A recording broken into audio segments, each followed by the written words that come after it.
The coffee shop on Fifth Avenue had seen thousands of conversations, but none quite like the one that would unfold on that rainy Tuesday morning in October.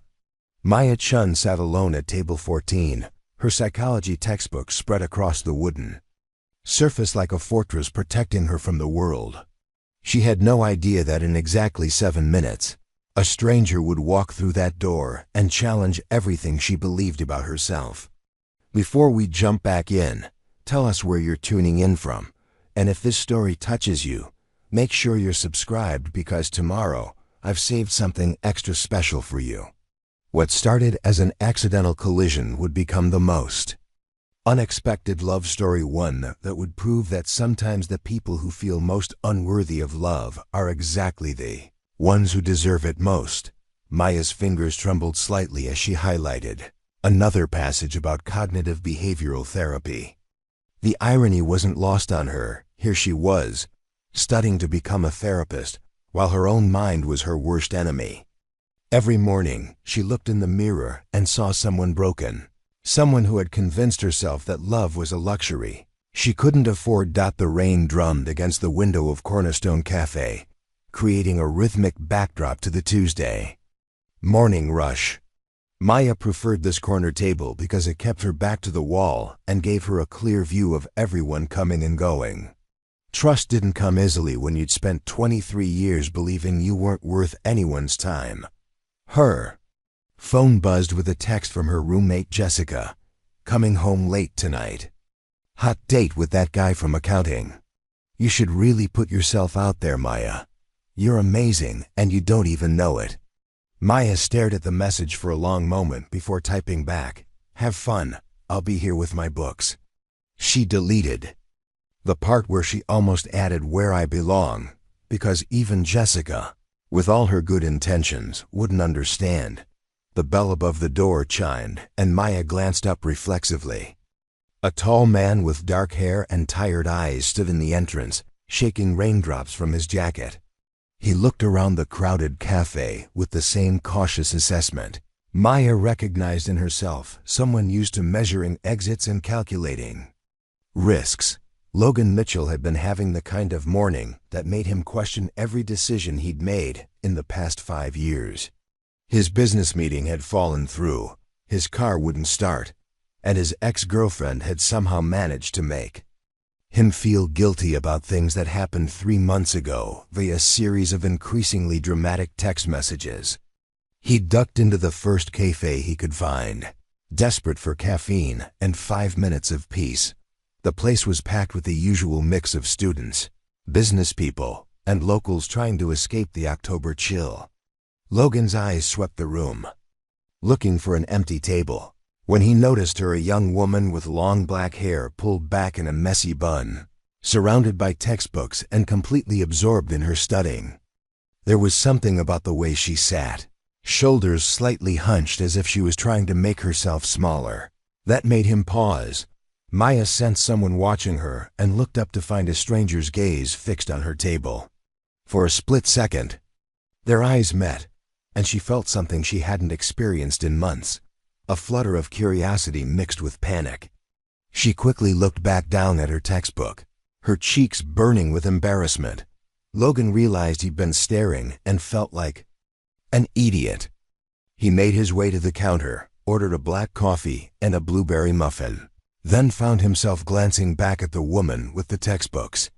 There was something familiar about the way she held herself, like someone carrying invisible weight. "Excuse me," he found himself saying as he approached her table, coffee in hand. "I'm sorry to bother you, but would you mind if I shared your table?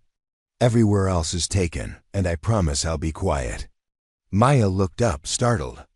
Up close, she could see that his eyes were green with flecks of gold, and there were lines around them that suggested he smiled often, though he wasn't smiling now. He looked nervous, which somehow made her feel slightly less anxious. Sure. I guess," she stammered, quickly gathering her books to make room. "Thanks, I'm Logan, by the way." He slid into the chair across from her, careful not to disturb her organized chaos of notebooks and highlighters. "Maya," she replied softly, then immediately regretted giving her real name. She usually made up names when strangers asked, a habit left over from years of not wanting to be remembered. Logan noticed the psychology textbooks and felt a spark of recognition. Studying psych?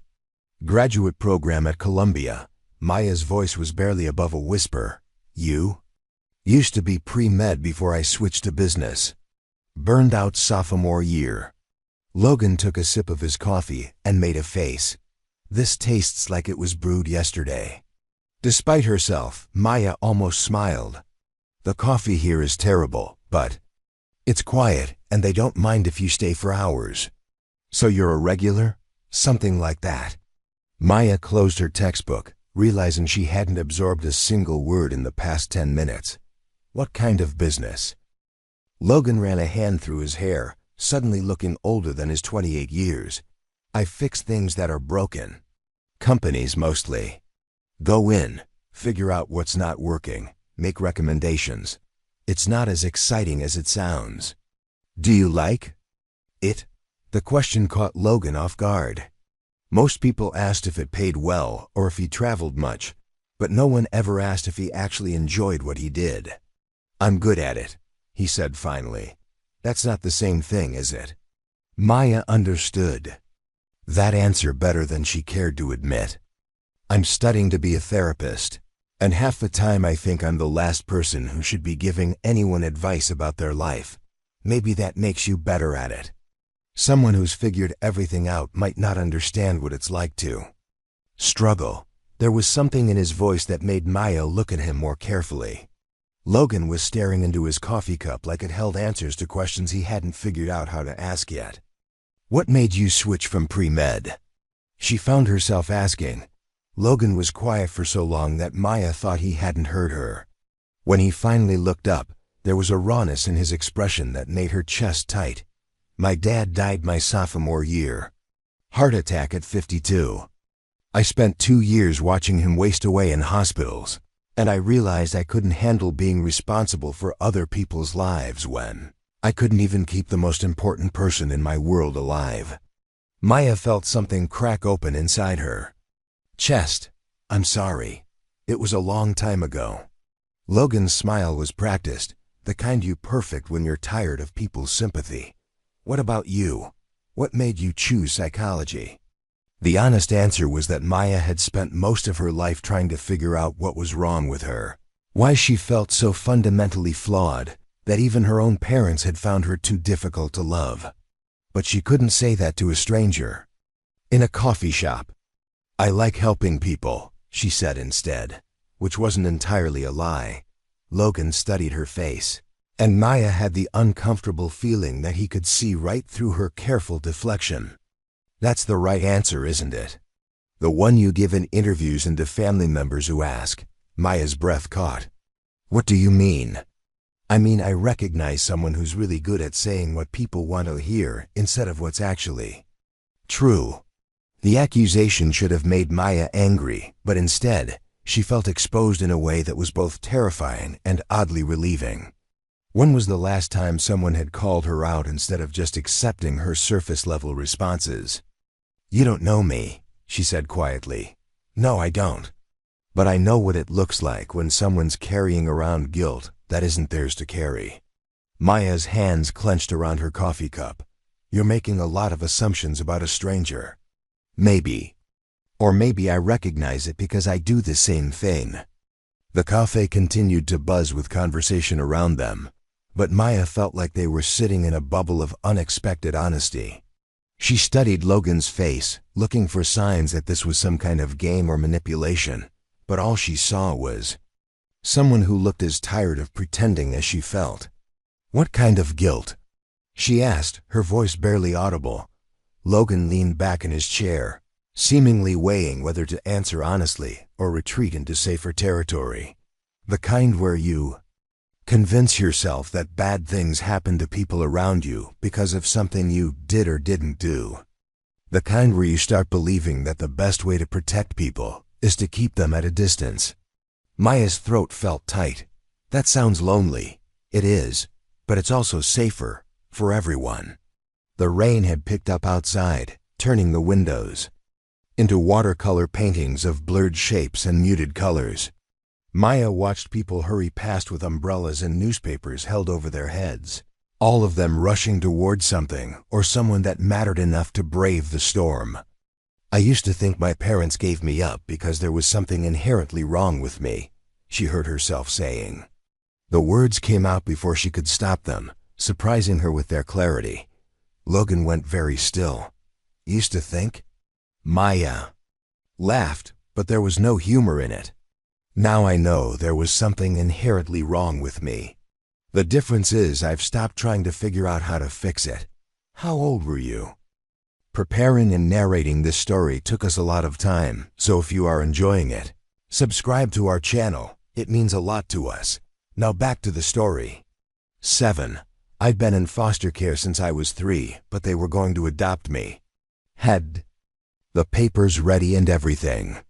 Maya traced patterns on the wooden table with her finger. Then they decided they wanted to try for a biological child instead. Didn't want the complications that come with a damaged kid.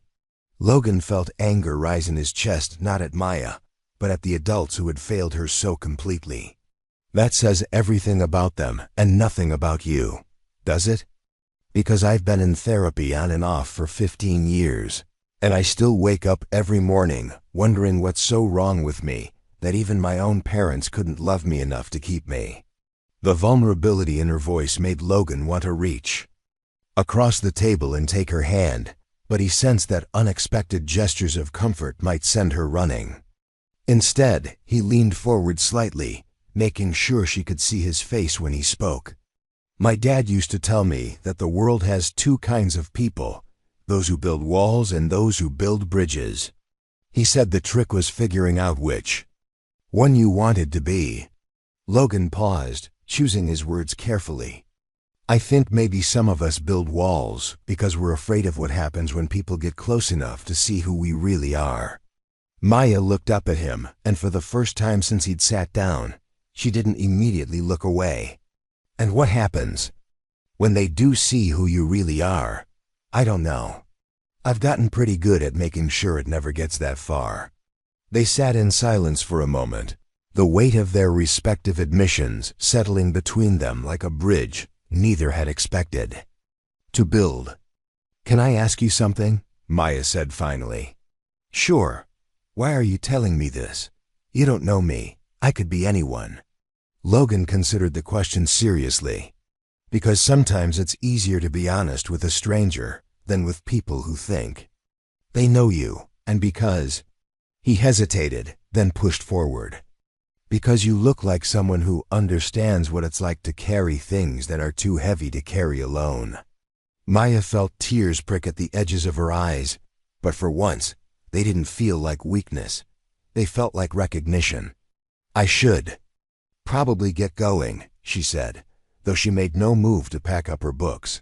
Should you? Or do you want to? The question hung in the air between them. Maya realized that for the first time in months, she didn't want to run away from a conversation. She wanted to stay in this coffee shop with this strange, honest man who seemed to understand the particular brand of loneliness she'd been carrying around like a secret. I want to stay, she admitted. But wanting things has never worked out. Well, for me. Logan smiled, and this time it reached his eyes. Lucky for you, I'm probably not good for you anyway. We can both stay and be equally bad decisions together. Despite everything, her walls, her fears, her carefully constructed solitude, Maya found herself smiling back. That might be the most honest pickup line I've ever heard. Was that what that was? I'm out of practice. Good. I don't trust people who are too smooth with their words. Well, then you're in luck, because I'm about as smooth as sandpaper when it comes to talking to people I actually want to talk to. Maya felt something shift inside her chest, like a door she'd sealed shut was creaking open just a fraction. Is that what this is? Someone you actually want to talk to? Logan met her eyes directly. Yeah, I think it is. Outside, the rain continued to fall, but inside Cornerstone Cafe, 2 people who had convinced themselves they were better off alone began the slow, tentative process of discovering that maybe, just maybe, they had been wrong all along. 3 weeks had passed since that rainy Tuesday at Cornerstone Cafe, and Maya found herself doing something she hadn't done in years, looking forward to something. Every Tuesday and Thursday at 10:30, she and Logan had fallen into an unspoken routine of sharing table 14. Though neither of them had explicitly acknowledged what they were doing, Maya told herself it was just convenient. Logan told himself he was just being friendly. They were both lying. "You're distracted today," Logan observed, watching Maya stare at the same page of her developmental psychology textbook for the third time without turning it. "Finals are coming up," Maya replied, which was true but not the reason she couldn't concentrate. The real reason was sitting across from her, unconsciously tapping his pen against his coffee cup while reading emails on his laptop. Over the past few weeks, she'd learned small things about Logan Mitchell. He took his coffee black because adding cream felt like admitting weakness, his father's influence, though he didn't realize it. He had a scar on his left hand from when he'd tried to fix his bike at age 12 and had learned that some things require professional help. He laughed at his own jokes before anyone else had a chance to, as if he needed to give people permission to find him funny. "What's the most interesting thing you've learned in your program?" Logan asked, closing his laptop and giving her his full attention. Something Maya had noticed he did that other people rarely experienced. Maya considered the question carefully. In her abnormal psychology class, she'd been studying attachment theory, and it had felt like reading her own psychological autopsy. But saying that out loud felt too revealing. Probably that most people's coping mechanisms make perfect sense. "When you understand what they're coping with," she said instead. "Give me an example." Maya hesitated. They'd shared coffee and conversation for 3 weeks, but they'd both been careful to keep things surface level since that first unexpectedly honest encounter. Pushing deeper felt dangerous. Well, someone might seem antisocial or cold, but maybe. They learned early that getting attached to people leads to disappointment. So they protect themselves by not letting anyone get close enough to hurt them. Logan was quiet for a moment, stirring his coffee even though he'd already finished it. "And what would you tell someone like that, hypothetically?" "I'd probably ask them if the protection is worth the isolation. If they're so busy guarding against potential pain that they're guaranteeing actual loneliness." "That's a good question. It's easier to ask than to answer." Logan looked up sharply. "Speaking from experience?" Maya felt heat creep up her neck. She'd revealed more than she'd intended again. There was something about Logan that made her forget to maintain her usual careful boundaries. "Maybe," she admitted. "What about you? What's the most interesting thing about fixing broken companies?" "Most of them aren't actually broken. They're just run by people who are afraid to make necessary changes because change feels like admitting failure."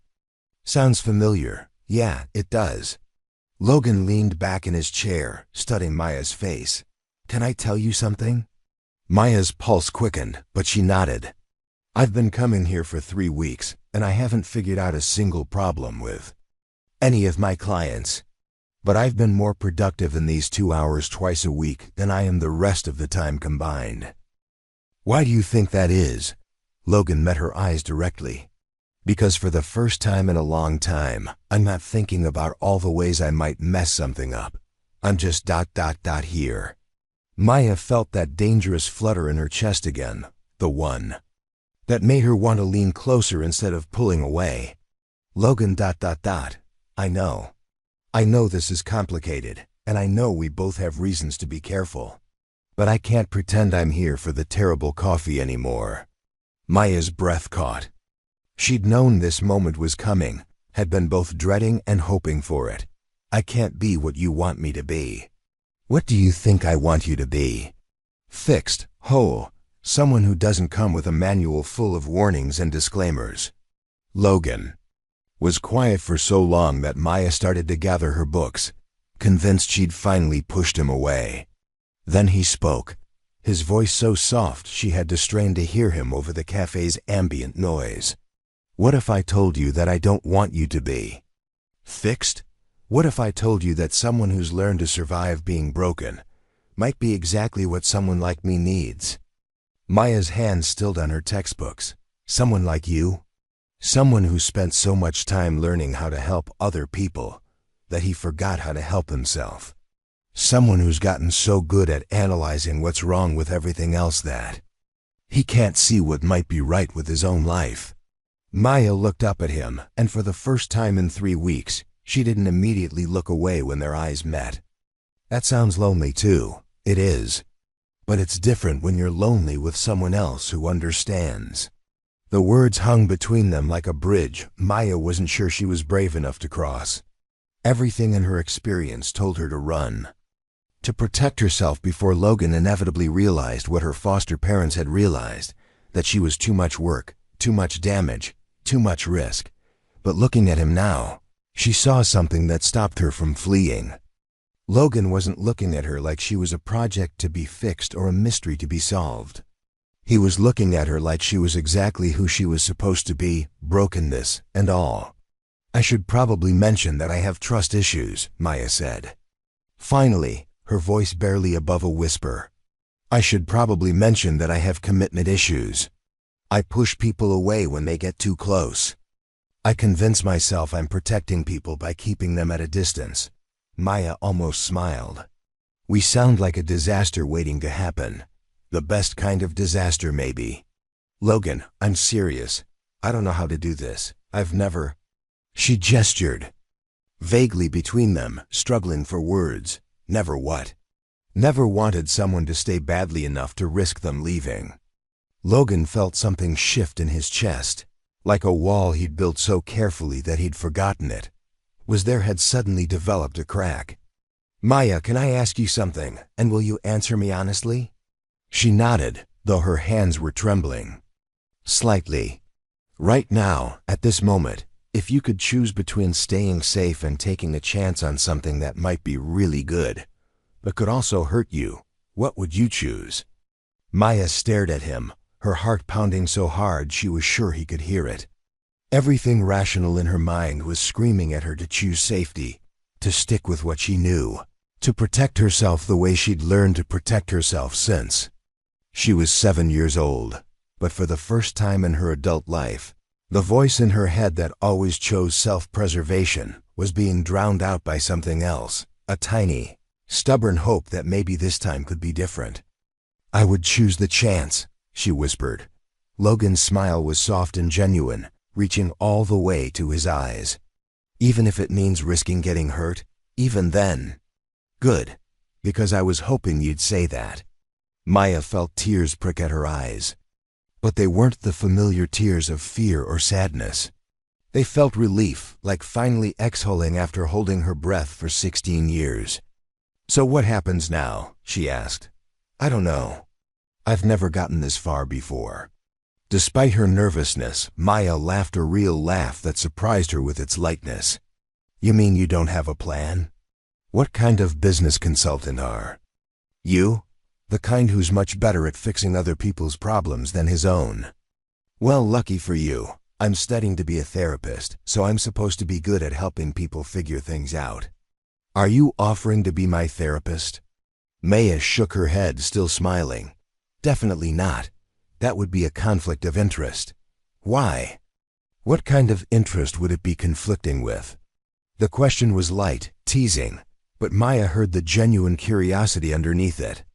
Logan was giving her the chance to define what this was becoming, to set the pace and the boundaries.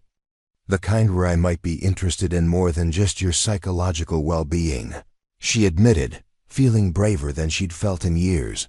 Logan leaned across the table, close enough that Maya could see the golden flecks in his green eyes. Maya-chun, are you asking me out? I think I might be. Is that okay? That depends. Are you planning to psychoanalyze everything I say and do? Only if you're planning to write a business plan for our relationship. Deal. They shook hands across the table, both of them laughing at the absurdity of formalizing what felt like the most natural thing either of them had experienced in years. But as their hands lingered together longer than a handshake required, Maya felt something she'd never felt before, the possibility that maybe, just maybe, she was worth staying for. "So," Logan said, still holding her hand, "what does someone do on a first date when they've already had 3 weeks of coffee dates?" "Well, we could go somewhere with better coffee." Revolutionary thinking. Where did you have in mind? Maya bit her lip, considering. The truth was, she'd spent so much time avoiding situations where she might have to be vulnerable that she had no idea what people did on actual dates.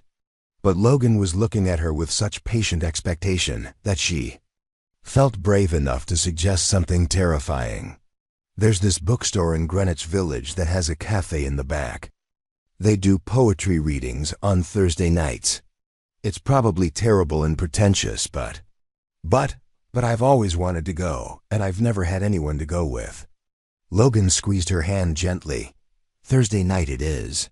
Fair warning though, I don't know anything about poetry." "Fair warning right back, I might be too nervous to actually listen to any of it." "Perfect. We can be confused and nervous together." Maya looked down at their joined hands, marveling at how something so simple could feel so monumental. "Logan? Yeah? Thank you. For what? For not running when I told you I was broken." Logan was quiet for a moment, then lifted their joined hands and pressed a gentle kiss to Maya's knuckles. "Thank you for not running when I told you I was scared." As they sat there in the noisy cafe, hands clasped across a table covered in psychology textbooks and empty coffee cups, neither Maya nor Logan could have predicted that this moment would become the foundation of something that would challenge everything they thought they knew about love, worthiness, and the possibility of healing together instead of alone. But sometimes the most important moments don't announce themselves with fanfare. Sometimes they arrive quietly, disguised as ordinary Tuesday mornings, and change everything simply by offering two broken people the radical possibility that maybe, together, they could be whole. Thursday evening found Maya standing outside the dusty tome bookstore in Greenwich Village, checking her phone for the 4th time in 2 minutes. Logan wasn't late, she was early, a nervous habit that had followed her since childhood. Being early meant control, meant preparation, meant she could leave before anyone had the chance to disappoint her. The October air carried the scent of roasted chestnuts from a nearby vendor, and the streets hummed with the kind of energy that made New York feel alive after dark. Maya pulled her burgundy cardigan tighter around her shoulders and wondered if suggesting a poetry reading had been a mistake. What if Logan thought it was pretentious? What if she froze up and couldn't speak to him outside the familiar safety of Cornerstone Cafe? "You look like you're planning an escape route." Maya spun around to find Logan approaching with 2 cups of coffee from the vendor on the corner. He was wearing dark jeans and a gray sweater that brought out his eyes, and Maya felt her stomach do something that definitely wasn't hunger. "I was actually calculating how many subway stops it would take me to get home if this turns out to be a disaster," she admitted, accepting the coffee gratefully. "Very practical. What's your over-under on disaster probability?" 60-40 in favor of disaster." Logan raised an eyebrow. "Those aren't great odds. I'm an optimist." "If that's optimism, I'm terrified to see your pessimism." Maya laughed despite her nerves. "Your confidence in this situation is either admirable or delusional." "Definitely delusional." "I spent 20 minutes in my apartment trying to decide if wearing cologne would be trying too hard or not wearing it would be trying too little. What did you decide?" "I went with trying too little. Seemed safer." Maya studied his face, looking for signs of the same anxiety she was feeling. "Are you nervous?" "Terrified," Logan said simply. "But the good kind of terrified. Like standing at the edge of a cliff and realizing you might actually want to jump." The honesty in his voice made Maya's chest tight in the best possible way. "I don't think I've ever experienced the good kind of terrified before. How does it feel?" Maya considered the question as they walked toward the bookstore's entrance. How did it feel to want something badly enough to risk it? How did it feel to stand at the edge of her carefully constructed solitude and consider stepping into the unknown? Like I'm about to do something that could either be the best decision I've ever made or completely destroy me, she said finally. Those aren't mutually exclusive, you know. What do you mean? Logan held the door open for her, and they stepped into the warm, book-scented interior. Maybe the things that have the power to destroy us are the only things that have the power to save us. The bookstore was exactly what Maya had imagined: floor-to-ceiling shelves, mismatched armchairs, and the kind of comfortable chaos that suggested the owners cared more about creating a refuge than maximizing profit. A small crowd had gathered near the back, where a makeshift stage had been set up with a microphone and a single stool. Maya, Logan. They turned to see a woman with silver-streaked hair and paint-stained fingers approaching them. I'm Elena, the owner. First time at one of our readings? Yes, Maya replied, suddenly feeling like she was crashing an exclusive party. Wonderful. Tonight's theme is truth and consequences. Should be interesting. Fair warning, some of our regulars get pretty intense. As if summoned by her words, a man in his 40s stepped up to the microphone and began reading a poem about his divorce that was so raw and personal that Maya felt like she was eavesdropping on a therapy session. The audience listened with the kind of focused attention that people usually reserve for emergencies. Maya and Logan found 2 empty chairs near the back, and Maya was grateful for the dim lighting that hid her burning cheeks.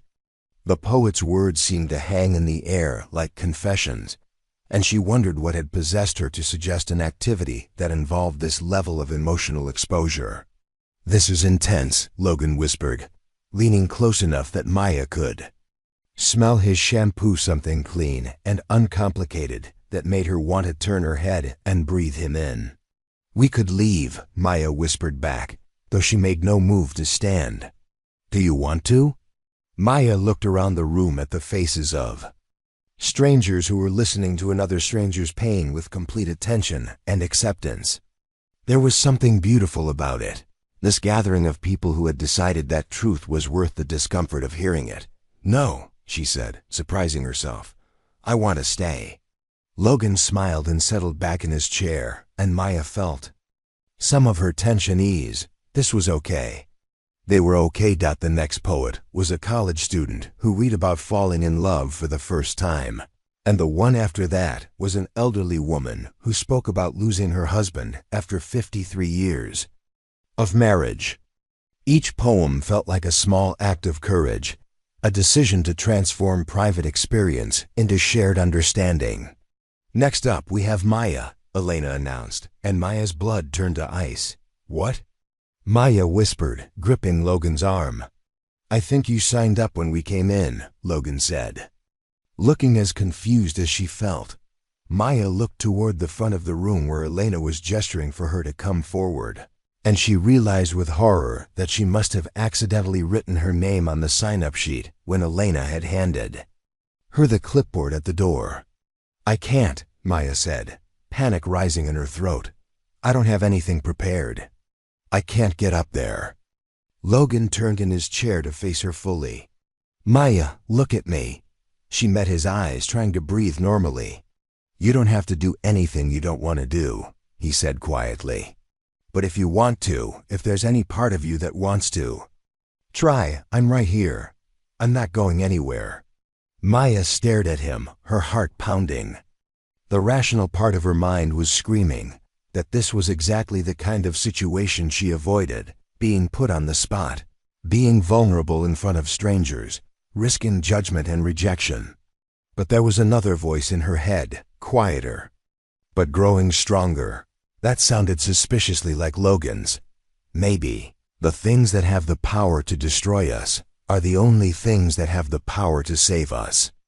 If I do this and it's terrible, will you still want to have coffee with me next Tuesday? She asked. Maya, if you do this and it's terrible, I'll want to have coffee with you every Tuesday for the rest of my life. The words hit Maya like a physical force.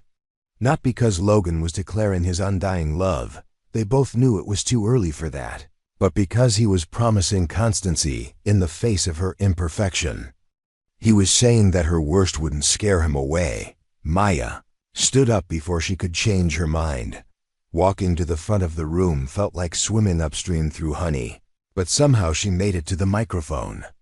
She looked out at the expectant faces and felt her mouth go dry.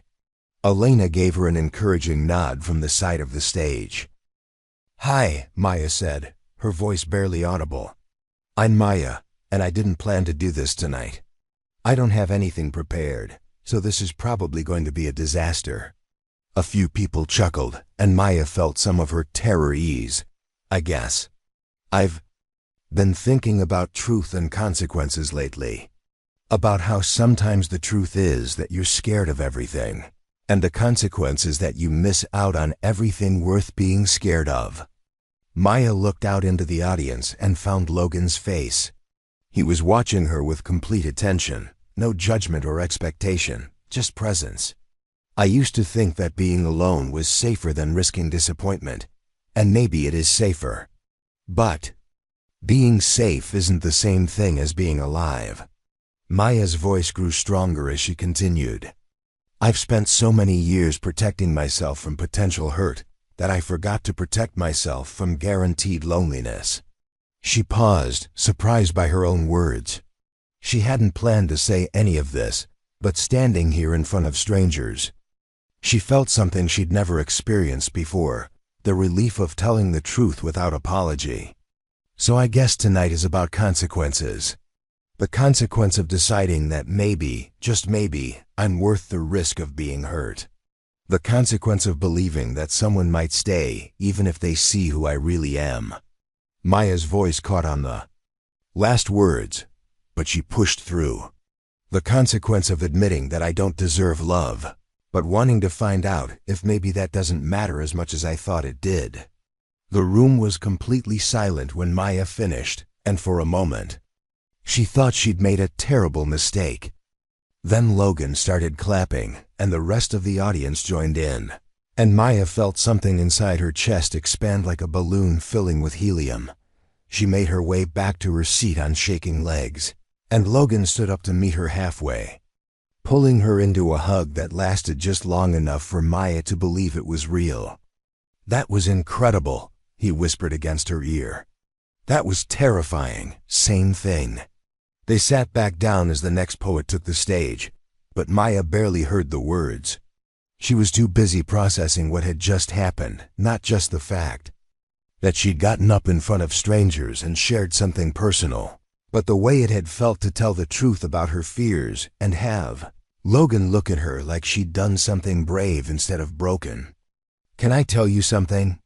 Logan said quietly as they walked out of the bookstore an hour later. "Sure. When you said you don't deserve love, my first thought wasn't that you were wrong. My first thought was that neither do I, and maybe that's exactly why we make sense together." Maya stopped walking. "What do you mean?" Logan turned to face her under a streetlight, and Maya could see the vulnerability in his expression. "I mean, maybe we don't need to deserve love. Maybe we just need to decide that we want it badly enough to risk not getting it right." Maya felt tears prick at her eyes, but for the first time in years they didn't feel like defeat. "Logan? Yeah? I don't know how to do this. I don't know how to be in a relationship or trust someone or any of it, but I want to learn with you." Logan reached for her hands, holding them gently between his own. "Maya-chan, will you teach me how to stop being scared long enough to let someone love me? Only if you'll teach me how to believe I'm worth loving." Deal. They sealed their agreement. With their first kiss, standing on a sidewalk in Greenwich Village with the sounds of the city humming around them. It wasn't perfect, their noses bumped and Maya's hands were shaking, but it was real in a way that made all of Maya's careful plans for self-protection seem suddenly unnecessary. When they broke apart, Logan rested his forehead against hers. "So what happens now?" Maya smiled, feeling lighter than she had in years. Now we figure out what it looks like when two people who don't think they deserve love decide to love each other anyway. That sounds like the best kind of disaster, the very best kind. As they walked toward the subway station, hands intertwined, Maya realized that for the first time in her adult life, she wasn't planning her exit strategy. She was planning her staying strategy, and it felt like the most revolutionary thing she'd ever done. 2 months into whatever they were calling their relationship, Maya discovered that happiness was more terrifying than loneliness had ever been. She stood in the produce section of Whole Foods on a Sunday morning, holding her phone and staring at a text from Logan. Emergency client meeting moved to today. Rain check on brunch? I'll make it up to you, promise. The old Maya would have felt relief. A canceled plan meant safety, meant she didn't have to navigate the complex choreography of being someone's girlfriend. But this Maya, the one who had somehow learned to sleep without checking the locks twice and had started keeping Logan's favorite coffee in her apartment, felt something she barely recognized as disappointment. She was typing back, "No problem," when her phone rang. "I'm sorry," Logan's voice came through slightly breathless. "I know we talked about doing normal relationship things like Sunday brunch, and here I am canceling at the last minute like an ass." "It's okay, Logan. Work is important. You're important." The words hit Maya in the chest with unexpected force. She gripped her phone tighter, aware that she was standing in the middle of a grocery store, having what felt like a life-altering conversation, next to a display of organic apples. "Maya, you still there?" "Yeah, I'm here. It's just ... She paused, struggling to articulate the panic rising in her throat. "How do you know that? How do you know I'm important?" Logan was quiet for a moment, and Maya could hear the sounds of the city behind him, car horns and construction, and the general chaos of Manhattan on a Sunday morning. "Because for the first time in my adult life, I'm rearranging my schedule instead of my feelings," he said finally. Maya felt tears prick at her eyes, right there between the bananas and the bell peppers. "I don't understand. I mean, I've spent years making my emotions fit around my obligations. Does the client need something? I cancel plans without thinking twice, because it's easier than admitting I have a life outside of work. But with you, Maya, I spent 10 minutes trying to figure out how to move mountains to keep our brunch date before I accepted that it was impossible. Logan ... I'm falling in love with you," he said, the words coming out in a rush. "I know it's too soon to say that, and I know we agreed to take things slow, but I needed you to know why I'm angry at myself for canceling today. It's not because I'm a good boyfriend. I have no idea how to be a good boyfriend. It's because you matter to me in a way that scares the hell out of me." Maya sank down onto a nearby bench, her legs suddenly unreliable. A woman pushing a cart full of organic vegetables gave her a concerned look, but Maya couldn't bring herself to care about causing a scene. "You can't say things like that," Maya whispered. "Why not?" "Because then I have to decide whether to believe you, and I don't know how to do that." Logan's voice grew softer. "What if you don't have to decide right now? What if you just let me keep showing you until it gets easier to believe?" Maya closed her eyes, feeling the familiar war between hope and terror playing out in her chest. "What if you change your mind? What if you wake up one day and realize that loving someone who's this broken is too much work?" "Maya, can I tell you something that might sound crazy?" She nodded, then realized he couldn't see her. "Yes, I don't want to fix you. I don't want to save you or heal you or make you into someone different. I want to love you exactly as complicated and scared and brilliant as you are right now." Maya felt something crack open inside her, like ice breaking apart in spring. "That doesn't make sense. Why not?" "Because I'm not easy to love, Logan. I have nightmares about abandonment. I panic when people change plans because it feels like they're practicing leaving me. I've been in therapy for 15 years, and I still don't know how to trust that someone won't get tired of me. And The question caught Maya off guard. And what? And what makes you think any of that? Changes how I feel about you. Maya opened her eyes, staring at the bustling grocery store around her. Families were buying ingredients for Sunday dinners. Couples were debating between organic and conventional produce. And life was continuing all its normal, mundane beauty, while Maya felt like her entire world was shifting. I have to go, she said suddenly. Maya, wait, but she had already hung up. Maya spent the rest of Sunday in her apartment, ignoring Logan's calls and texts while she tried to process what had happened. He'd said he was falling in love with her, not with some idealized version of who she might become, but with her anxiety and trust issues and all. It was everything she'd wanted to hear and everything that terrified her most. By Monday morning, she had 17 missed calls and 12 text messages ranging from "Please call me back" to "I'm sorry if I said too much" to "Maya, please just let me know you're okay." She was sitting in advanced family therapy, pretending to take notes while Professor Williams discussed attachment styles and romantic relationships, when her phone buzzed with one more message. "I'm not going anywhere. Take all the time you need." Maya stared at the words until they blurred, and for the first time since Logan had uttered those impossible words in the grocery store, she felt like she could breathe. After class, she found herself walking to Cornerstone Cafe without consciously deciding to go there. It was Tuesday, which meant Logan would be there at 10:30, assuming he still wanted to maintain their routine. After she'd hung up on him and disappeared for 24 hours, he was sitting at their usual table, laptop open but ignored, staring out the window with the kind of expression Maya recognized from her own mirror, someone trying to prepare for disappointment. "Hi," she said, sliding into the chair across from him. Logan looked up, and the relief on his face was so immediate and complete that Maya felt her chest tighten. "Hi," he said back, closing his laptop. "How are you? Terrified? Of me?" Maya shook her head. "Of myself. Of how much I want to believe you." Logan leaned forward slightly. "Can I ask what you're afraid will happen if you do believe me?" Maya had spent all of Sunday night thinking about that exact question. "I'm afraid that if I let myself believe you love me, and then you leave, it won't just hurt. It will confirm every terrible thing I've ever believed about myself. And if you don't let yourself believe me, then I get to be right about being unlovable, but I also get to be alone forever." Logan was quiet for a moment, turning his coffee cup in slow circles. "Those both sound pretty awful." "Yeah, they do." "What if there was a third option?" Maya looked up. "What kind of third option?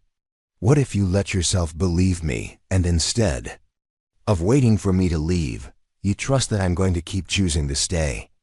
"That sounds impossible." "Why?" Maya laughed, but there was no humor in it. "Because people don't just choose to stay, Logan. When things get hard or inconvenient or complicated, people leave. It's what they do." "Some people do," Logan agreed. "But not all people, and not me." "How can you be so sure?" Logan reached across the table and took her hands, the gesture so familiar now that Maya's fingers automatically intertwined with his. "Because I've spent my entire adult life running from anything that mattered enough to hurt me, and I'm tired of running." Maya felt tears threaten again. "What if I'm not worth it? What if you invest all this time and energy in loving me, and I'm still too broken to love you back the way you deserve?" "Maya, look at me." She met his eyes reluctantly. "You're already loving me back. You've been loving me back since that first day when you let me sit at your table instead of telling me to find somewhere else. You love me back every time you answer my calls, even though phones make you anxious. You love me back when you trust me enough to tell me about your nightmares. That doesn't feel like enough. It's everything." Maya stared at him, this man who somehow saw her more clearly than she saw herself. "I don't know how to do this, Logan. I don't know how to be someone's girlfriend or trust that this is real or any of it." "Good news," Logan said, squeezing her hands gently. I don't know how to do it either. We can figure it out together. What if we mess it up? Then we'll mess it up together too. Maya felt something shift in her chest, like a door she'd been holding closed finally swinging open. Logan? Yeah? I think I'm falling in love with you too. And it's the most terrifying thing that's ever happened to me. Logan's smile was soft and bright and full of something Maya was finally brave enough to recognize as love. Good. The best things usually are. So what happens now? Now we take it one day at a time. One conversation at a time. One choice to stay at a time. Maya nodded, feeling like she was standing at the edge of something vast and unknown. Can I ask you something? Anything. When you said you were falling in love with me, did you mean it? Or were you just trying to make me feel better about the canceled brunch? Logan laughed, and the sound was warm and genuine. Maya-chan, I have been falling in love with you since you first looked up from your psychology textbooks and let a stranger share your table. The canceled brunch just gave me an excuse to finally say it out loud. Oh, Maya said softly. Okay. Then. Okay then. Okay then, I love you too. Even though it scares me. Especially because it scares me. Logan lifted their joined hands and pressed a kiss to her knuckles, the gesture tender and reverent. For the record, it scares me too. Good. Maya said, echoing his words from before. The best things usually do. As they sat there in their terrible coffee cafe, hands intertwined across a table that had become the foundation of something neither of them had believed possible, Maya realized that love wasn't about deserving, or earning or being worthy enough. Love was about choosing each other, day after day, fear and all that, and for the first time in her life, Maya was ready to be chosen. Maya's hands were shaking as she stared at the email on her laptop screen. She read it 3 times before the words fully registered, each reading making her heart pound harder. Dear Ms. Chun, we are pleased to inform you that you have been selected for the doctoral fellowship program at Stanford University. This prestigious opportunity includes full funding for your PhD in clinical psychology, along with a research assistantship under Dr. Rebecca Martinez. The email continued, but Maya had stopped reading. Stanford, 3,000 miles away from New York, 3,000 miles away from Logan. She closed the laptop and tried to breathe normally, but the apartment suddenly felt too small, too warm, too everything. 6 months ago, this email would have been the answer to every prayer she'd never dared to pray. A chance to escape, to start over somewhere new where no one knew her history or her damage.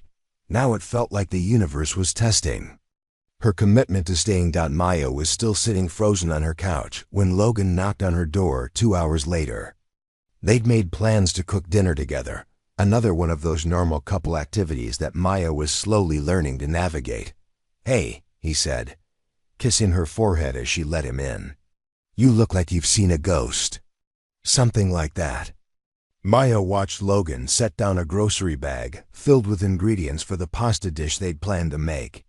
His movements were easy and familiar in her space now, and the domesticity of it made her chest ache.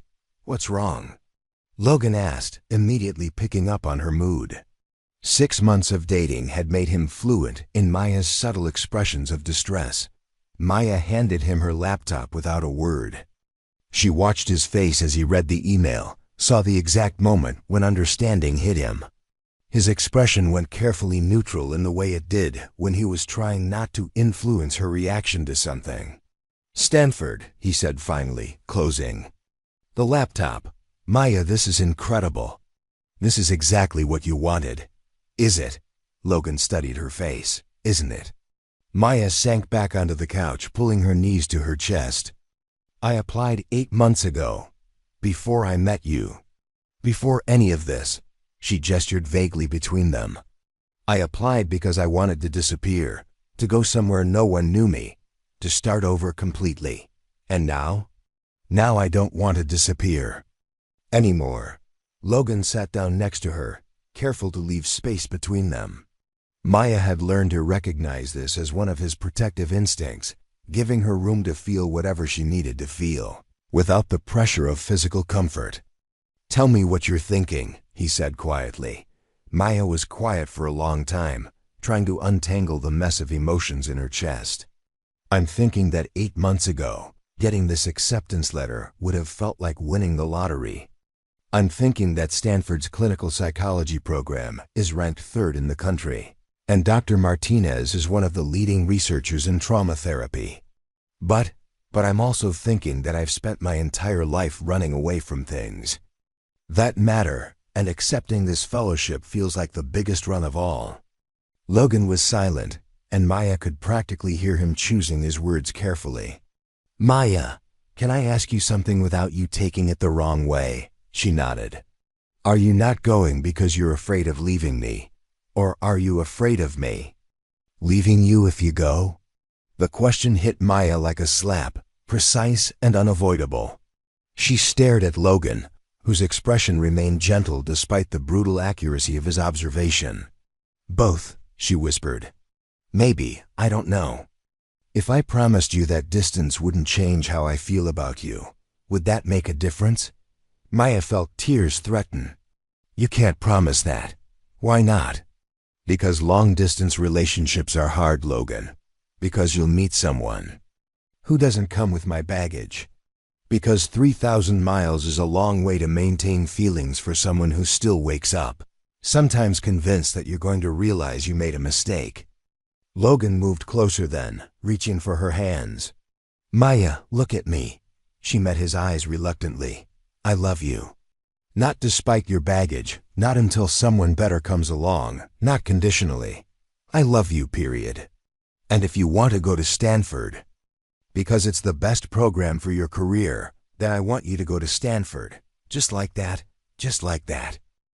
Maya stared at him, searching his face for signs of hidden resentment or secret relief. "You're not even a little bit afraid of what happens to us?" Logan was quiet for a moment. "I'm terrified. Long-distance relationships are hard, and I have no idea how to do one. But I'm more afraid of you not going because of me and spending the rest of your life wondering what would have happened. What if we don't survive it? What if we do?" Maya felt something shift in her chest, like a puzzle. Piece finally clicking into place. "You really think we could make it work?" "I think we've already survived you running away when I told you I loved you, me having a panic attack when you met my sister, and that disaster of a Thanksgiving dinner at your advisor's house. I think if we can survive all that, we can probably survive some geography." Despite everything, Maya almost smiled at the memory of that Thanksgiving dinner. Logan had spilled wine on Professor Williams' white tablecloth. Maya had hidden in the bathroom for 20 minutes, and they both agreed afterward that it was the worst social event either of them had ever attended. "That was pretty terrible," she admitted. "Catastrophic, and we're still here." Maya took a shaky breath. "Logan, I need to tell you something." "Okay." "Part of me wants to turn down Stanford, not because I'm afraid of long distance, but because I'm afraid of wanting something more than I want you. And that terrifies me, because I've never wanted anything as much as I want you." Logan's expression softened. "Maya, wanting your career doesn't mean you want me less. It means you're finally letting yourself want more than one thing at a time. I don't know how to do that, so we'll figure it out together. From 3,000 miles apart if we have to." Maya studied his face, looking for any sign that he was just saying what he thought she wanted to hear. But Logan's expression was open and honest in the way that had first drawn her to him. "You really mean that?" she said, not quite a question. "I really mean that." Maya was quiet for several minutes, processing what he'd said. "If I go, what happens to us? Do we visit each other? Do we set an end date? Do we just see what happens?" "I don't know," Logan admitted. "I've never tried to maintain a relationship across the country, but I know I want to try. Even if it's hard, especially if it's hard." Maya felt tears spill over then, but they weren't the familiar tears of fear or sadness.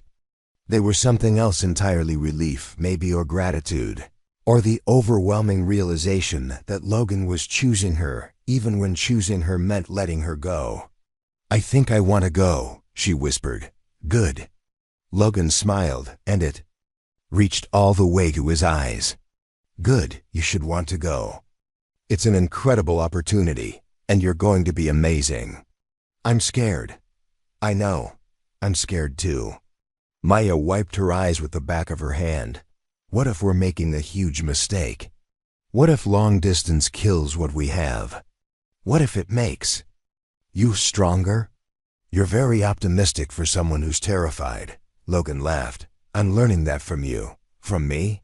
I'm the least optimistic person I know." "Maya, you spent 23 years convinced you were unlovable, and then you let me love you anyway. If that's not optimism, I don't know what is." Maya felt something warm spread through her chest, like sunlight breaking through clouds. "When you put it like that. Plus," Logan added, "you'll be busy becoming Dr. Maya Chun, which has a nice ring to it." "Dr. Chun," Maya repeated, testing the words. "That does sound pretty good." "It sounds perfect." They sat in comfortable silence for a while, Maya's head on Logan's shoulder, both of them processing what they'd just committed to. The pasta ingredients sat forgotten on the kitchen counter, but neither of them moved to start cooking. "Logan?" Maya said finally. "Yeah? Thank you. For what?" "For loving me enough to let me go."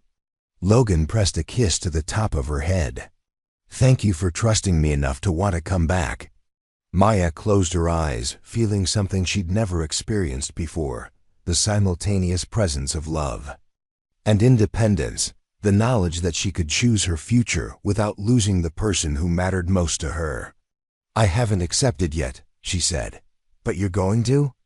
Maya thought about Dr. Martinez's research, about the opportunity to work with trauma survivors, about the chance to build the career she'd always dreamed of. For the first time in her life, the future felt like something she was moving toward instead of something she was running from. "Yeah," she said. "I think I am. Then we better start planning some very romantic cross-country visits." Maya laughed, the sound light and free. "Very romantic and very expensive.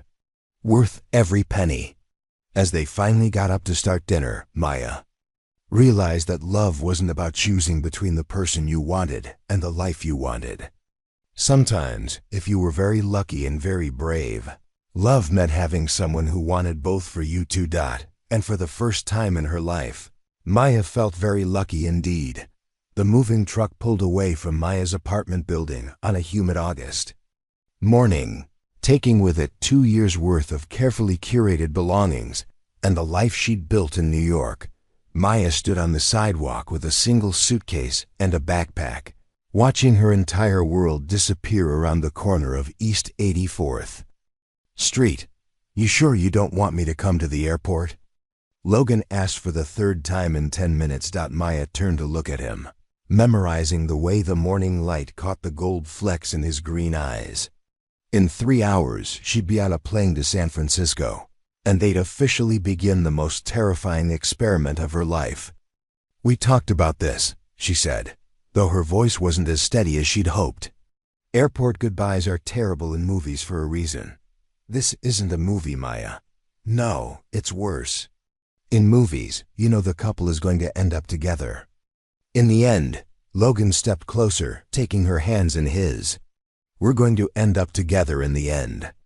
You can't know that. I can believe it. And I can choose it every day for as long as you'll let me." Maya felt her carefully constructed composure begin to crack. She'd been holding it together for 3 weeks, ever since she'd officially accepted Stanford's offer.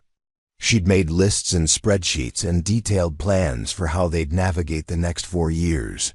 She'd researched flight costs and time zones and video calling apps. She'd done everything except prepare for how it would feel to actually walk away from the first person who'd ever made her want to stay. "What if I can't do this?" she whispered. "The program?" "Maya, you're going to be incredible. Know this. Us. What if I'm not strong enough to love you from 3,000 miles away?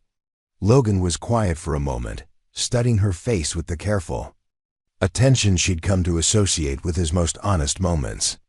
Do you remember what you told me about coping mechanisms? He asked finally. Maya nodded, confused by the change in direction. You said most people's coping mechanisms make perfect sense when you understand what they're coping with. Yeah, your coping mechanism has always been leaving before people can leave you. But Maya, you're not leaving me. You're going towards something that matters to you, and you're trusting me to be here when you get back. Maya felt tears spill over despite her best efforts to contain them. What if you're not here when I get back? Then you'll have spent 4 years becoming Dr. Maya Chun, and that will be worth it regardless of what happens to us. The words hit Maya like a physical blow. How can you say that? Because I love you enough to want you to have an extraordinary life, even if I'm not part of it. Maya stared at him, this man who had somehow learned to love her without trying to contain her. That's not fair. What's not fair? Saying things like that when I'm already barely holding it together. Logan smiled, though she could see the sadness behind it. Maya Chun, you are the strongest person I know. You survived foster care and abandonment and 23 years of believing you were unlovable. You can survive 4 years in California. What about you? Can you survive 4 years without me? Logan's smile faltered slightly. I guess we're both going to find out. Maya's taxi pulled up to the curb, and reality hit her like a wall. This was it. This was the moment she'd been dreading and anticipating in equal measure. I have to go, she said, though she made no move toward the car. I know. Logan? Yeah? I love you. More than I thought I was capable of loving anyone. I love you too, more than anything. They kissed goodbye on the sidewalk outside her old apartment building, and Maya tried to memorize everything. The taste of his coffee-flavored chapstick, the way his hands felt tangled in her hair, the sound of the city waking up around them. When they finally broke apart, both of them were crying. Don't change too much while I'm gone, Maya said, attempting humor through her tears. Don't become too successful and famous to remember the guy who used to buy you terrible coffee. Maya laughed despite everything. Never. The taxi driver cleared his throat impatiently, and Maya knew she was out of time. She grabbed her suitcase and got into the car, rolling down the window as they pulled away from the curb. 4 years. She called out to Logan, who was standing in the exact spot where she'd left him. 4 years. He called back. Maya watched him get smaller and smaller until the taxi turned the corner and he disappeared from view. Then she allowed herself to fall apart completely, crying for the next hour as Manhattan gave way to Queens and Queens gave way to JFK Airport. The flight to San Francisco was turbulent, which felt appropriate. Maya spent most of it staring out the window, watching the country spread out below her like a patchwork quilt. Somewhere over Kansas, she pulled out her phone and typed a text to Logan. I miss you already, and I haven't even landed yet. His response came immediately. I miss you too. But I'm also proud of you. Text me when you land. Maya smiled through fresh tears and put her phone away. Maybe this could work. Maybe love could survive geography and time zones and the 1,000 small daily separations that long distance relationships required. Stanford's campus was everything Maya had imagined and nothing like she'd expected. It was beautiful in an almost aggressive way, red-tiled roofs and palm trees, and sunshine that felt like a personal insult to her New York sensibilities. Her graduate housing was a small studio apartment in Escondido Village, furnished with the kind of furniture that screamed temporary, but would be home for the next 4 years. Maya unpacked her single suitcase slowly, trying to make the sterile space feel familiar. She'd shipped most of her belongings, but they wouldn't arrive for another week. For now she had her books, her laptop, her clothes. and a framed photo of her and Logan from the poetry reading where they'd first kissed. She set the photo on her desk and stared at it for a long time. Logan was looking at her in the picture instead of at the camera, and his expression was soft with something Maya was still learning to recognize as love. She'd kept that photo on her nightstand in New York, and seeing it in this new place made everything feel more real and more impossible at the same time. Her phone rang, just as she was debating whether to unpack her winter clothes or accept that she might not need them in California. "How's Stanford?" Logan's voice was warm and familiar, and Maya felt some of the tension in her shoulders. "Sunny, aggressively sunny." Maya curled up on her new bed, which was too firm and smelled like industrial detergent. "I think the weather here is personally offended by my preference for cloudy days. Give it time. Maybe you'll become one of those people who does yoga on the beach. That seems unlikely." "Never say never." "A year ago, you would have said it was unlikely that you'd move across the country for graduate school." Maya smiled despite her melancholy. "Point taken. How was your day?" "Weird. I kept expecting you to text me about something one of your professors said, and then I'd remember you're not in class yet. Classes start Monday. I have orientation tomorrow." "Nervous?" Maya considered the question. "Excited, mostly. Which is a new feeling for me when it comes to new situations." "I like excited Maya. She's very attractive." "Even from 3,000 miles away?" "Especially from 3,000 miles away. Distance makes the heart grow fonder and all that." Maya laughed. "That's such a dad saying. My dad used to say it about my mom when she'd go visit her sister in Boston. I never understood it until now." The mention of Logan's father made Maya's chest tight. Logan rarely talked about his dad, but when he did, it was always with a mixture of love and loss that made Maya wish she could reach through the phone and hold him. "Tell me about your day," she said, settling deeper into the unfamiliar bed. "And don't leave anything out. I want to hear about the boring parts too." So Logan told her about his morning coffee, still terrible but familiar, his client meeting, successful but exhausting, and his lunch with his sister Rebecca, who had asked about Maya 17 times. He told her about the construction happening outside his office window, and the homeless man who'd started a conversation with him on the subway, and the way the evening light had looked different somehow, like even Manhattan knew something had changed. Maya listened to every word, closing her eyes and pretending she was back in her old apartment, sprawled across the couch while Logan made dinner in her tiny kitchen. The illusion was almost perfect until a siren wailed outside her window, a California siren that sounded different from New York sirens, sharper and more urgent. "Maya, you still there? Sorry, I'm here. Just got distracted by the fact that even the sirens sound different here. Everything's going to sound different for a while. But eventually, California sirens will start sounding normal, and New York sirens will sound like home." "Is that supposed to be comforting?" "It's supposed to be realistic." Maya appreciated Logan's honesty, even when it made her homesick for a place she'd left 6 hours ago. "Logan? Yeah? This is going to be harder than we thought, isn't it?" Logan was quiet for a moment, and Maya could picture him running his hand through his hair, the way he did when he was thinking. "Probably," he said finally. "But Maya, we've never done anything the easy way. Why start now? Because maybe easy would be nice for once? Maybe, but you've never been someone who chose easy over meaningful." Maya felt tears threaten again, but they were different from the tears she'd cried in the taxi. These felt less like grief and more like recognition. "I chose you," she said quietly, "and I chose you. Distance doesn't change that."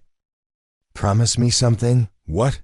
"Promise me that if this gets too hard, if the distance starts to matter more than what we have, you'll tell me.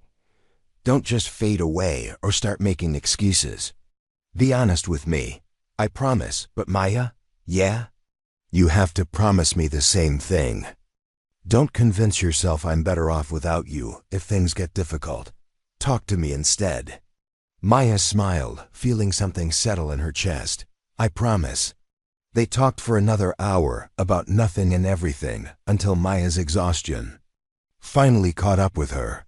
When they said goodbye, it felt less like an ending and more like a pause, a comma in a conversation they'd continue tomorrow. As Maya got ready for bed in her temporary California home, she realized that love wasn't about being in the same place at the same time. Love was about choosing each other across any distance, in any time zone, through any uncertainty. And for the first time since she'd gotten on the plane that morning, Maya felt like she and Logan might actually know how to do that. 3 months into the Stanford program, Maya discovered that success could be lonelier than failure had ever been. She was sitting in Dr. Martinez's office on a Thursday afternoon in November, staring at the research proposal that had just earned her the highest praise she'd ever received in academia. The paper explored innovative approaches to treating childhood attachment trauma, drawing from her own experiences in ways that felt both therapeutic and terrifying. "This is exceptional work, Maya," Dr. Martinez said, leaning back in her chair with the kind of smile that usually made Maya's week. "I'd like to submit this for publication in the Journal of Clinical Psychology. With your permission, of course." Maya nodded, trying to summon the excitement she knew she should be feeling. Publication in a major journal during her first year of doctoral studies was unprecedented. It was the kind of achievement that would fast-track her career and validate every sacrifice she'd made to be here. So why did she feel so empty? "Thank you, Dr. Martinez. I'm honored." "Maya, can I ask you something?" Dr. Martinez's tone shifted from professional to concerned.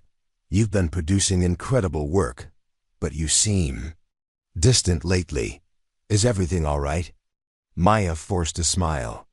"Just adjusting to the workload." It wasn't entirely a lie. The coursework at Stanford was demanding in ways she hadn't expected. But the real challenge wasn't academic, it was the growing silence where Logan's voice used to be.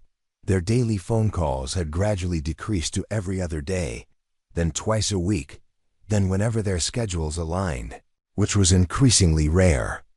The 3-hour time difference meant Maya was often in class when Logan finished work, and by the time she was free, he was already asleep. Their text conversations had devolved from paragraphs to sentences to the occasional emoji. Maya left Dr. Martinez's office and walked across campus to her favorite study spot, a bench near the lake where she could watch other students living the kind of carefree college life she'd never experienced. She pulled out her phone and scrolled through her recent messages with Logan, her last text, "Big presentation today. Wish me luck." His response, 6 hours later, "You'll do great. Sorry, crazy day." Her reply, "How did the Henderson project go?" Radio silence for 2 days. Maya started typing several messages and deleted them all. "I miss you" felt too needy. "Are we okay?" felt too confrontational. "I got accepted for publication" felt like bragging when he hadn't asked about her work in weeks. Instead, she put her phone away and tried to focus on the homework assignment due tomorrow. But her mind kept drifting to a Tuesday morning 8 months ago when Logan had looked at her across a coffee shop table and made her believe that maybe, just maybe, she was worth staying for. Her phone buzzed with a call from an unknown number, and Maya almost didn't answer. When she did, a familiar voice made her heart leap. "Maya, it's Jessica, your old roommate. I hope it's okay that I'm calling. I got your number from the emergency contact form you left with the landlord." Maya sat up straighter. Jessica never called unless something was wrong. "Is everything okay? It's Logan." The words hit Maya like ice water. "What about Logan? Is he hurt? Maya, I think you need to know that he's been having a really hard time since you left. Sarah mentioned seeing him at some networking event last week, and she said he looked terrible. Like he hadn't slept in days." Maya's grip tightened on the phone. "What do you mean?" "I mean I think he's struggling more than he's letting on." You know how guys are. They pretend everything's fine until they're falling apart. Maya felt panic rising in her throat. Did something specific happen? I don't think so. I think he's just lonely, Maya, really lonely. And maybe too proud to tell you how much he's struggling with the distance. Maya closed her eyes, feeling like the world was tilting sideways. I should call him. Maybe you should, but Maya? Be prepared for the possibility that he might not. Answer.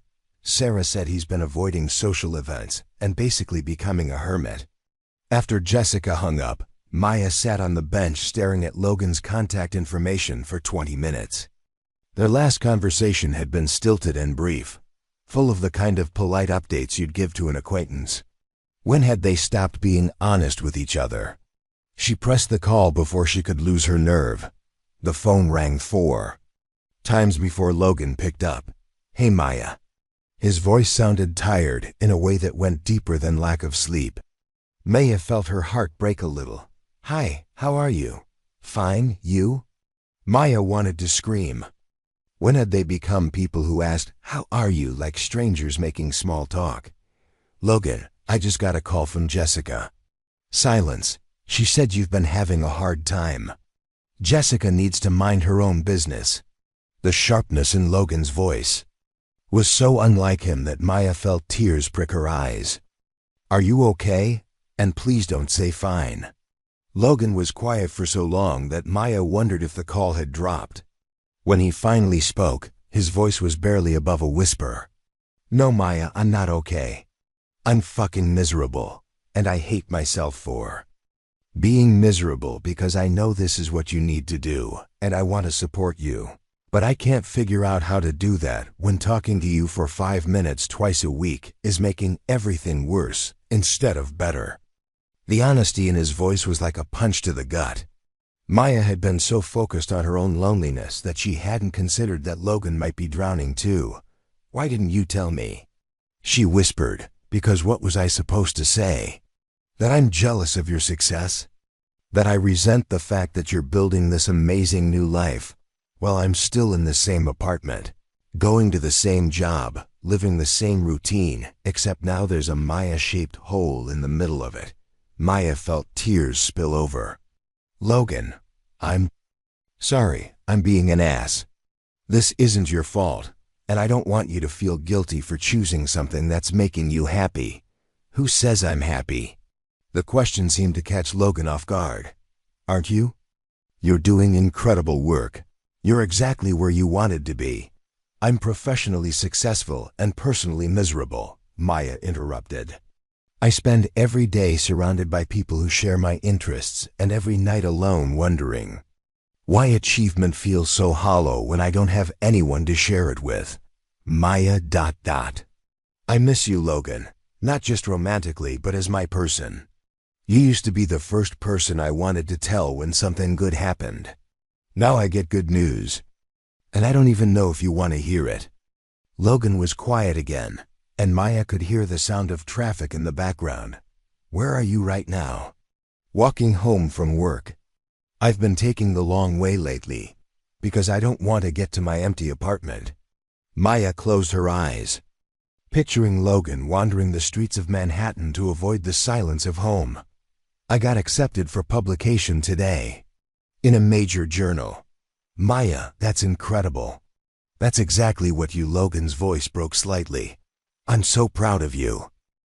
Are you? Of course I am. I've always been proud of you. Then why does it feel like we're strangers? Logan stopped walking, and the background noise disappeared. Because I don't know how to love you from this distance without it destroying me. And I don't know how to stop loving you. So I'm stuck in this terrible middle ground where I care about you too much to let go and too much to hold on properly. Maya felt something crack open in her chest. What if we're doing this wrong? What do you mean? I mean, what if trying to maintain our old relationship long distance is impossible, and we need to figure out what this version of us looks like instead? I don't understand. Maya took a deep breath, trying to articulate something she'd been thinking about for weeks. We've been trying to have the same relationship we had in New York, just with phone calls and texts instead of coffee dates and dinners. But maybe we need to accept that long-distance Maya and Logan are different people than the same city Maya and Logan were. Different how? I don't know yet. But maybe instead of trying to maintain what we used to have, we need to build something new. Something that works for who we are now in these circumstances. Logan was quiet for a long time. What would that look like? Maybe it looks like being honest about how hard this is instead of pretending we're fine. Maybe it looks like accepting that there will be gaps in communication that don't mean anything except that we're busy. Maybe it looks like finding new ways to be present in each other's lives. Maya, I don't want to lose you. I don't want to lose you either. But Logan, I think we're already losing each other by trying to hold on to something that doesn't fit our lives anymore. Maya heard Logan sit down, probably on a park bench or stoop, the way he did when conversations got serious. So what do we do? He asked finally. We start over. Not our relationship, but our expectations for how this relationship works. How? Maya smiled through her tears, feeling more hopeful than she had in weeks. We stop trying to talk every day. If every day doesn't work, we send each other pictures of random things that make us think of the other person. We plan visits that we actually look forward to instead of treating them like obligations. We remember that loving each other doesn't mean we have to be available to each other every second. That sounds scary. Everything about us has been scary from the beginning. Why stop now? Logan laughed, and the sound was so warm and familiar that Maya felt something loosen in her chest. Okay, let's start over. Hi, I'm Maya Chun, and I'm a doctoral student at Stanford who's still figuring out how to be in love with someone 3,000 miles away. Hi Maya, I'm Logan Mitchell, and I'm a business consultant in New York who's learning that missing someone doesn't have to mean resenting them. Nice to meet you, Logan. Would you like to try being long-distance partners instead of trying to be the same people we were when we lived in the same city? I'd like that very much. As they talked for the next hour, really talked, with the kind of honesty they'd been avoiding for months, Maya realized that love wasn't about maintaining the same relationship under different circumstances.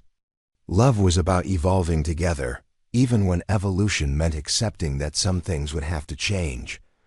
And for the first time since she'd arrived in California, Maya felt like she and Logan might actually know how to do that. 4 years later, Maya stood in the same coffee shop where it all began, wearing a doctoral graduation cap and holding 2 cups of terrible coffee. Logan was 15 minutes late, which should have triggered every abandonment fear she'd ever carried, but instead, she found herself smiling. Some things never changed. The Cornerstone Cafe looked exactly the same, down to the mismatched chairs and the suspicious stain on table 12. Maya had chosen table 14 deliberately, their old spot, though she wasn't sure if Logan would remember the significance. 4 years of long distance had taught them both that some memories were worth preserving and others were better left to evolve. Sorry. Logan's voice came from behind her, slightly breathless. My flight was delayed, and then the taxi got stuck in construction traffic. And Maya turned around, and the rest of his explanation died on his lips. They stood there for a moment, just looking at each other. 4 years of video calls and airport visits hadn't quite prepared Maya for the reality of Logan in 3 dimensions again, tangible and present and real. He looked older, more settled somehow. There were new lines around his eyes, but they were the kind that came from smiling rather than stress. His hair was shorter than she remembered, and he was wearing a suit that actually fit him properly, a far cry from the rumpled business casual of their coffee shop days. Dr. Chun, he said finally, his voice soft with something that might have been pride or wonder or simple recognition. Mr. Mitchell, she replied, though she couldn't quite keep the smile out of her voice. They hugged, and it was both familiar and strange. Logan still smelled like the same cologne, still held her like she was something precious. But Maya could feel the years between them, not as distance, but as growth. "You look incredible," Logan said as they sat down, and Maya felt heat creep up her neck. "You clean up pretty well yourself. Is that a new suit, new job, new wardrobe?" "I finally took that position with the consulting firm in Boston. Remember how I used to talk about wanting to do more meaningful work?" Maya nodded, remembering late-night phone calls during her second year when Logan had been questioning everything about his career path. "I'm working with nonprofits now, helping them develop sustainable business models. It turns out there's something incredibly satisfying about fixing things that actually matter." "Boston," Maya repeated, testing the word. "How do you like it?" "I love it.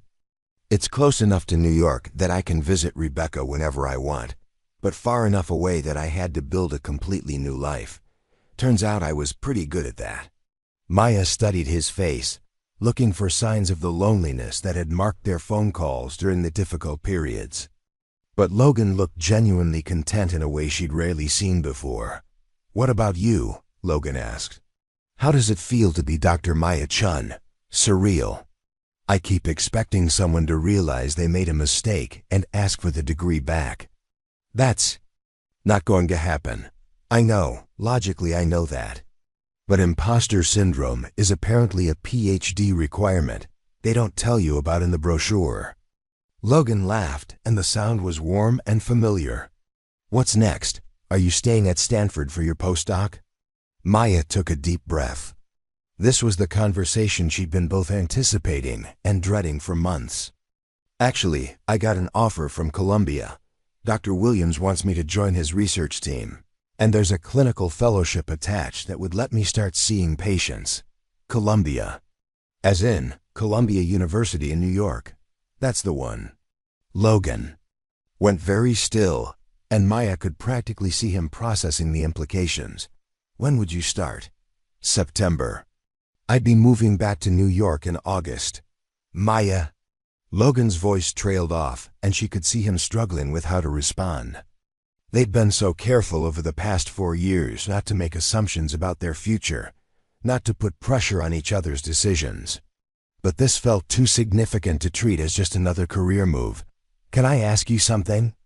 Maya said, her heart pounding so hard she was sure Logan could hear it. "Anything. When you picture your life 5 years from now, what do you see?"